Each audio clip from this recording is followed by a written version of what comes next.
அனைத்து தமிழ் நெஞ்சங்களுக்கும் என்னுடைய மாலை வணக்கங்களை தெரிவித்துக் கொள்கின்றேன்.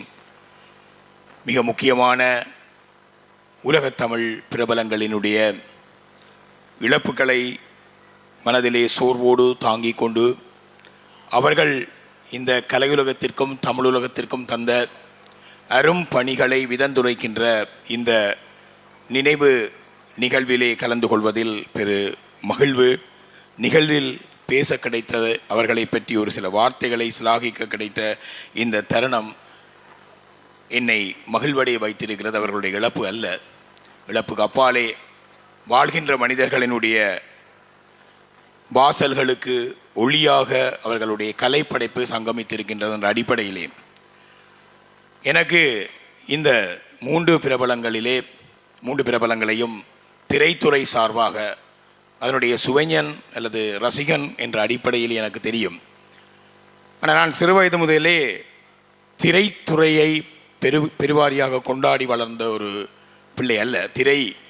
திரைக்கலை என்பது என் வாழ்விலே ஒரு அங்கமாக இருந்தது ஒழிய அதை கொண்டாடி தீர்த்து வந்த ஒரு சந்ததிக்குரியவன் அல்ல நான். திரையிலே உள்ள பிரபலங்களை தெரியும், பார்த்திருக்கிறோம், படங்களை பார்த்திருக்கிறோம், இசையை கேட்டிருக்கிறோம். அந்த வகையில் தான் இந்த மூவரையும் எனக்கு தெரியும். ஆனால் இன்று என்னை பேச அழைத்த போது அமரர் பாரதிராஜா அவர்களினுடைய இயக்குனர் இமயம் என்று சொல்வோம், அவருடன் நான் ஒரு நேரடி தொடர்பு எனக்கு இருந்த காரணத்தினாலே அவர் குறித்து ஒரு சில வார்த்தைகளை பேசுமாறு என்னை கேட்டிருந்தார்கள். தரப்பட்ட நேரம் 4 நிமிடங்கள்.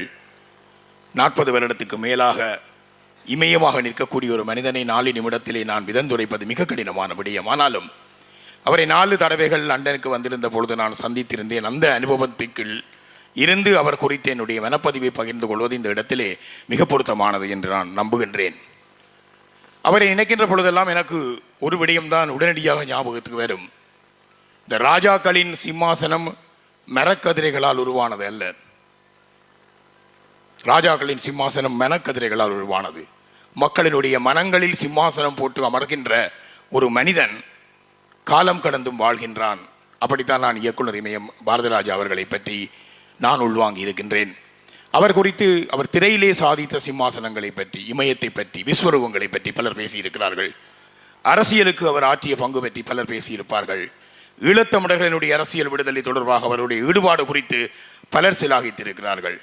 கிராமத்தை அவர் திரைக்கு நகர்த்தி கொண்டு வந்தது, வானத்தில் இருந்து கதாநாயகர்கள் வந்த காலத்தை மாற்றி அவர் பள்ளத்தாக்குகளுக்குள் இருந்து கிராமங்களுக்குள் இருந்து கதாநாயகர்களை கொண்டு வந்த வடிவங்கள், இந்த போன்ற விடயங்கள் எல்லாம் ஏற்கனவே நாங்கள் அவர் உயிருடன் இருக்கும் போதும் அவர் மரணித்த பின்பும் அதிகமாக சிலாகித்திருக்கிறோம், பேசியிருக்கிறோம். ஆனால் என் குறித்து அவருடைய மனதிலே அவர் எப்படி பதிவாகி இருக்கிறார் என்றால், அவர் மரக்கதிரைகளில் அமர்கின்ற ஒரு சிம்மாசனம் வைத்து அமர்ந்த ஒரு ராஜா அல்ல. அவர் மனங்களில், ஏன் அந்த மனங்களிலே அவருக்கான சிம்மாசனம் இருக்கிறது என்பதுதான் என்னுடைய இந்த ஒட்டுமொத்த உரையினுடைய சாரமாக இருக்க போகிறது.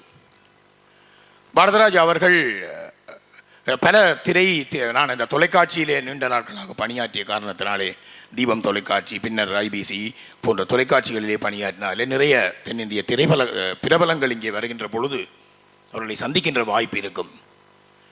ஒவ்வொருவரும் ஒவ்வொரு விதமான தங்களுடைய துறை சார்ந்த விஸ்வரூபங்களோடு அவர்கள் வருவார்கள்.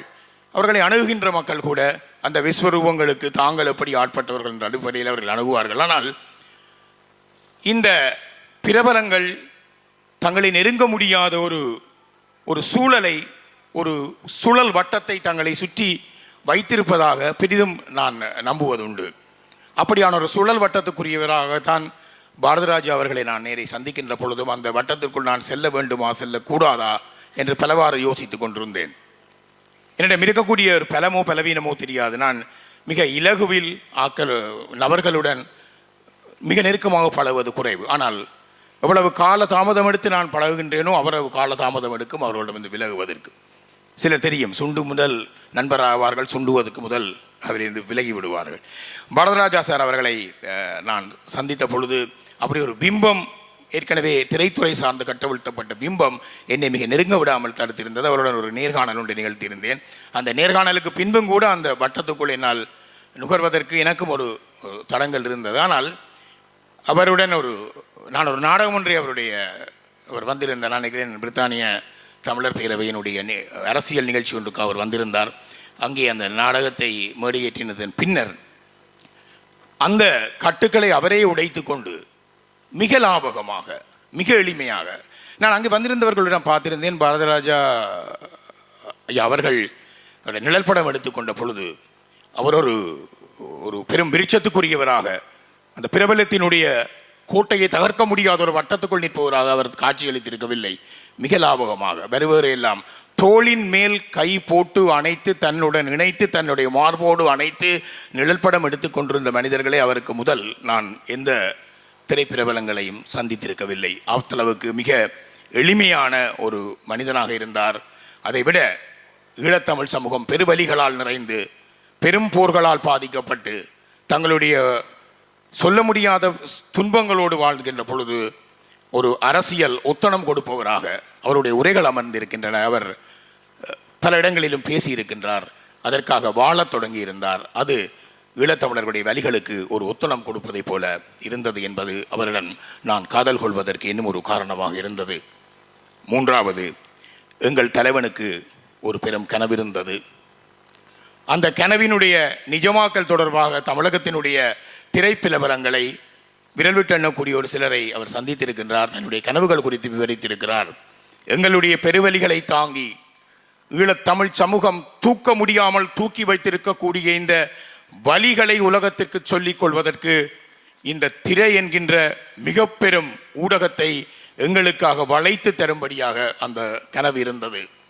எங்களுடைய வலிகளை உலகம் புரிந்து கொள்வதற்கும், ஆக குறைந்தது உலக தமிழர்கள் புரிந்து கொள்வதற்குமாக இந்த திரைப்படம் என்கின்ற பெரும் சாதனம், மக்களை கட்டி போடுகின்ற, மக்களுடைய நெஞ்சிலேயே குத்தூசி போல் குத்தி கடத்தக்கூடிய இந்த திரைச்சாதனத்தை பயன்படுத்தி தர வேண்டும் என்கின்ற அந்த கனவு, அதை இயக்குனர் இமயம் பாரதராஜா அவர்களிடம் கூட அவர் கடத்தியிருப்பார் என்று நம்புகின்றேன்.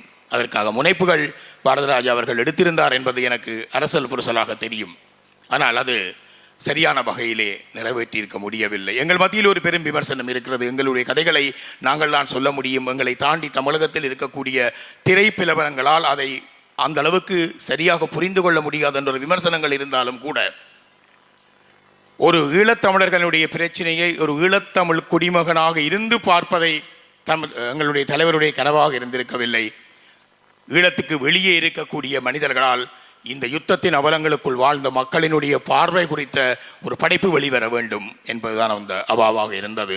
இயக்குனர் இமயம் அவர்கள் அதற்கான முனைப்புகளை எடுத்திருந்தார். ஆனால் அது காலம் சரியாக கனியாததனால் அது நடைபெற்றிருக்க முடிந்திருக்கவில்லை போலும். இங்கு இருக்கக்கூடிய மக்களிடமும் உலக தமிழ் மக்களிடம் நேரலையாக போகின்ற இந்த நிகழ்வில் இந்த சந்தர்ப்பத்தை பயன்படுத்தி ஒரே ஒரு விண்ணப்பத்தை வைத்துக்கொண்டு இந்த என்னுடைய உரையை முடித்துக் கொள்ளலாம் என்று இன்னைக்கு நம்புகின்றேன். நாங்கள் தொடர்ச்சியாக 40 வருடங்களுக்கு மேலாக அடி வாங்கி, அல்லலுற்று, உயிரிழந்து, உடைமை இழந்து, உலகிழந்து, இன்னும் எங்களுக்கான முகவரிகளை நிர்திட்டமாக வகிக்க முடியாத ஒரு துப்பாக்கிய இனத்தினுடைய கடைசி குழந்தைகளாக இருக்கின்றோம். அன்பு கலைஞர்களே, இந்த பெரும் கலைஞர்களினுடைய பெயராலே எங்களுடைய வலிகளை இன்னும் தீர்க்கப்படாத, இன்னும் புதைகுழிகள் தோண்டப்படுகின்ற எலும்புக்கூடுகளின் பெயராலே எங்களுடைய வலிகளை உலகத்தின் மேல் கொண்டு செல்லக்கூடிய படைப்பாளர்களாக இதை பார்த்து கொண்டிருக்கக்கூடிய, குறிப்பாக தமிழகத்தை சார்ந்த திரைக்கலைஞர்கள், இசைக்கலைஞர்கள், உங்களால் எமக்கான ஒரு அடையாளத்தை, எமதான வலிகள் மீதான ஒரு கட்டியத்தினை நீங்கள் ஏற்படுத்தி தருவீர்கள் என்றால், ஈழத்தமிழர்களுக்கும் அவர்கள் பால் காதல் கொண்ட இவர்களுக்கும் நாங்கள் செய்கின்ற ஒரு பெரும் அஞ்சலியாக அது அமையும் என்று நம்புகின்றேன். காலத்தால் இன்னும் வாழ்ந்தால் நிறைய சாதித்திருக்க முடியும். ஆனாலும் கூட இதுவரை இவர்கள் தந்த அத்தனை கலைப்படைப்புக்கும் உலக தமிழ் மகன் என்கின்ற சார்பிலே சிரம் தாழ்த்தி இந்த வேளையிலே எனது நன்றியை தெரிவித்து நிறைவு செய்கின்றேன். நன்றி.